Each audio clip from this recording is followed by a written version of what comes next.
शनिवार विषाक्त जंगली छतु खाई काशीपुर ब्लॉक अंतर्गत कुचईपदर पंचायत अंतर्गत टिकरपड़ा गाँव 3 परिवार 11 जन रोगाक्रांत होई मेडिकल चिकित्सित होउछंती।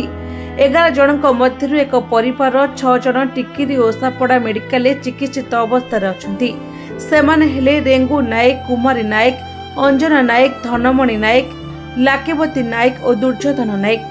सेहिभଳି अन्य 2 परिवार 5 जन ओसापड़ा मेडिकल चिकित्सित होइतिले हे अवस्था सुधार आसी नथिबारु शनिवार रातिरे रायगड़ा जिला मुख्य चिकित्सालय रे भर्ती होइतिले वर्तमान चिकित्सित हेउछंती। सेमाने हेले दामू झोड़िया, चंपा झोड़िया और तांको 8 वर्षर पुओ प्रदीप झोड़िया।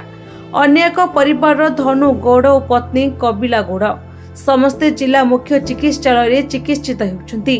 गाँव 3 जन महिला शनिवार सकाळे निकटस्थ जंगल को जाई छतु गोटाई आनिथिले। या परे समस्त छतु रोषेई करी खाइथिले। तेबे संध्यारे समस्तଙ୍କୁ झाड़ा बांती हेबा सहित मुंड बुलाइथिला एवं स्वास्थ्य अवस्था बिगड़ी जाइथिला।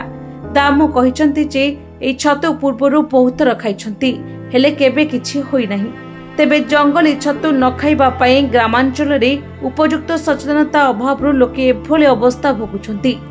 रायगड़ू मालेश कौशल रिपोर्ट, निरपेक्ष न्यूज।